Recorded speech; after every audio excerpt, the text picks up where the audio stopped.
वर्ध्यात ITI टेकडी परिसरात साकारलेल्या तालुका क्रीडा संकुलाचे लोकार्पण पालकमंत्री पंकज भोयर, माजी क्रिकेटपटू केदार जाधव यांच्या हस्ते क्रीडा संकुलाचे लोकार्पण। पोलीस अधीक्षक, जिल्हा क्रीडा अधिकारी, उपविभागीय अधिकारी आदींची उपस्थिती।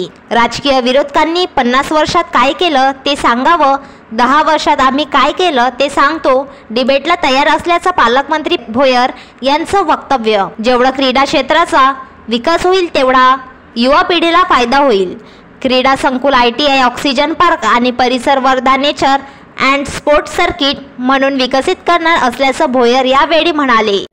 आज वर्धा येथे तयार करण्यात आलेल्या वर्धा तालुका क्रीडा संकुलाचे उद्घाटन प्रसिद्ध माजी क्रिकेटपटू श्री केदारजी जाधव यांच्या हस्ते करण्यात आले। यावेळेस वर्धेतले अनेक क्रीडाप्रेमी या संकुलाच्या उद्घाटनाकरता उपस्थित होते। येणाऱ्या काळामध्ये वर्धेतल्या युवकांकरिता, विशेष करून क्रीडापटूंकरिता अजून जास्तीत जास्त क्रीडा क्षेत्रातल्या सुविधा उपलब्ध करून देण्याकरिता आम्ही सर्व प्रशासन आणि सरकार म्हणून कार्यरत राहू व वर्धा जिल्ह्यातल्या खेळाडूंना, महाराष्ट्रातल्या खेळाडूंना राज्याचे मुख्यमंत्री सन्माननीय देवेंद्र फडणवीस साहेब यांच्या नेतृत्वात अतिशय चांगल्या पद्धतीच्या क्रीडा सुविधा उपलब्ध करून देण्याचा आमचा सर्वांचा प्रयत्न आहे। जर बघितलं असेल तर आजचं जे तालुका क्रीडा संकुल आपण उद्घाटित केलं हे ग्रामीण भागामध्ये आहे।